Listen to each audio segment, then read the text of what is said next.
In the U.S., Alaska is one of the UFO hotspots. Brent Mitchell is Alaska's top UFO detective. A full-time investigator, his clients include satellite manufacturer Bigelow Aerospace. For the first time, a major corporation is sponsoring UFO research throughout the United States.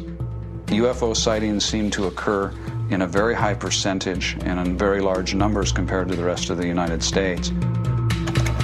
Brent lives outside of Fairbanks, where he catalogs hundreds of sightings every year. People who live here are instinctively looking at the stars because it's absolutely gorgeous. You have the aurora, you have meteor showers, so people are used to looking up. The most spectacular natural sight in the Alaska sky is the aurora borealis. The shimmering sheet occurs when hot ionized gases from space collide with Earth's magnetic field. Are the number of UFO sightings being driven skyward by nature's own alien lights? On occasion, the aurora sometimes brings out sighting reports from people who are not used to what they see. They try and interpret what they see in the aurora as something unearthly. Those are people who truly want to believe that they've seen something. But the most well-known close encounter involved a flight captain with 30 years' experience interpreting the sky. One of the most famous UFO cases anywhere in the world took place in Alaska. It begins as a routine cargo flight on November 17, 1986. A Japanese plane loaded with wine leaves Paris on the long haul back to Tokyo. But over Alaska, JAL Flight 1628 becomes anything but routine. This is the first time they've ever had radar data for more than a few seconds on a UFO. John Callahan was the FAA division head in charge of evaluations and investigations at the time of the JAL flight. You have an airplane or a structure or a craft that's sitting outside that 747's window, and it never entered my mind that it might really be a UFO until I saw the radar.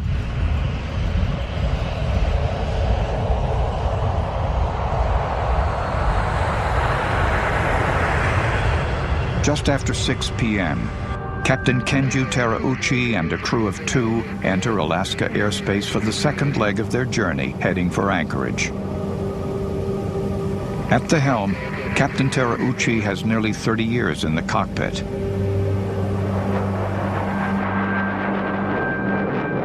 At 6:19 p.m., the crew sees something on the radar. Unable to see another plane outside the window, they ask the control tower to identify it. Anchorage Center, Japan Air 1628. Do you have any traffic? 11 o'clock above? Japan 1628 heavy, negative. Moments later, the crew sees a pair of lights on the horizon. Inside, we have 2 traffic in front of us, about a mile ahead. Anchorage Air Traffic Control still sees nothing.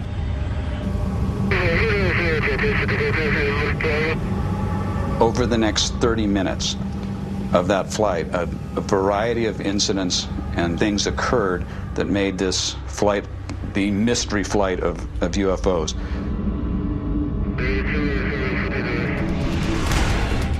Coming up.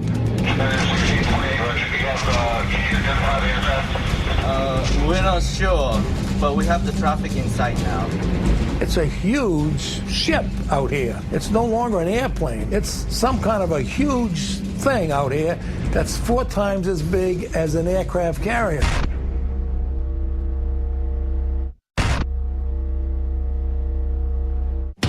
November 1986. As JAL 1628 approaches Anchorage, the crew reports seeing strange lights. Over the next 40 minutes, one of the most famous UFO stories in the world unfolds over the skies of Alaska. The JAL transmission catches Anchorage Air Traffic Control off guard.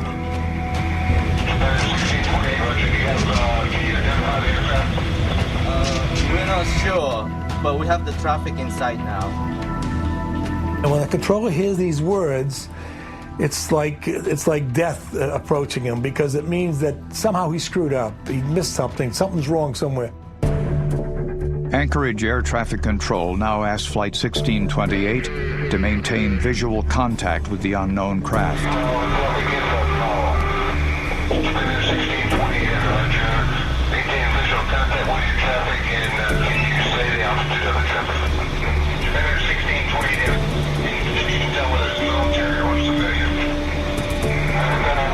We cannot identify the type, but we can see the strobo lights. Register, say the color of the strobe light and beacon lights. The color is white and yellow, I think. White and yellow. It's quite a big. I think very quite big. The captain is now seeing a massive, unidentified flying object.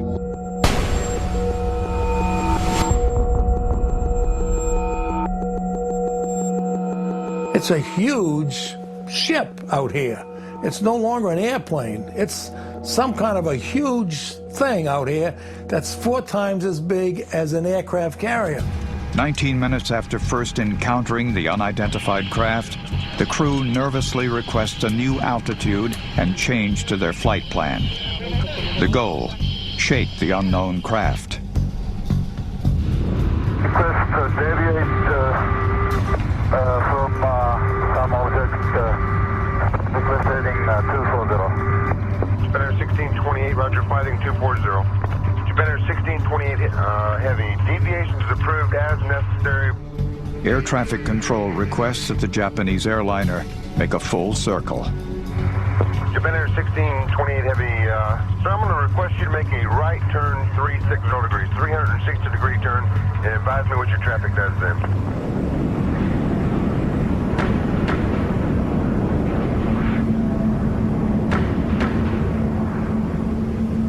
Japan 1628, heavy. Sir, does your traffic appear to be staying with you? Disappears, Japan 1628. Terauchi believes the unidentified object has disappeared. But now military radar picks up something behind the Japanese airliner. 1628 heavy. Military radar advises they are picking up intermittent primary target behind you. In trail, I say again.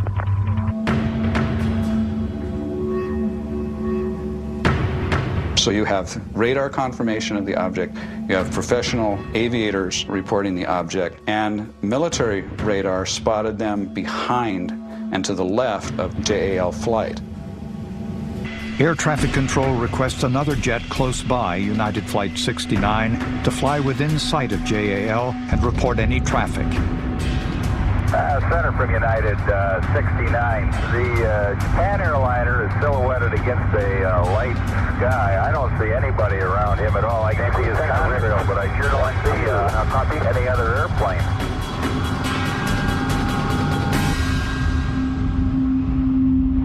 But United Flight 69 is too late.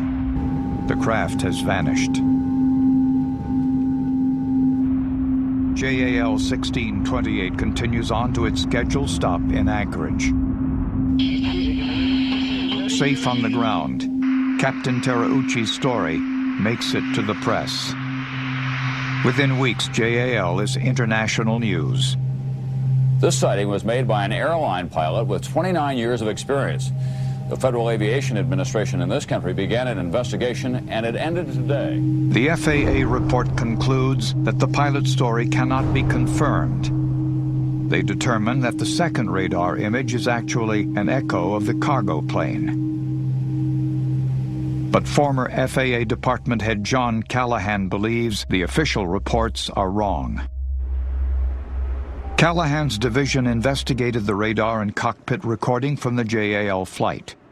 Well, a blind man could see that there was another aircraft or craft of some type there because it shows up on radar. It had to be some type of a craft. Callahan asserts the pilot's eyewitness account is independently confirmed by radar. Everybody had that target on the radar somewhere along the line. If the pilot said it was a UFO, who are we to say it's not? To this day, the flight captain maintains that he saw a UFO in the skies of Alaska.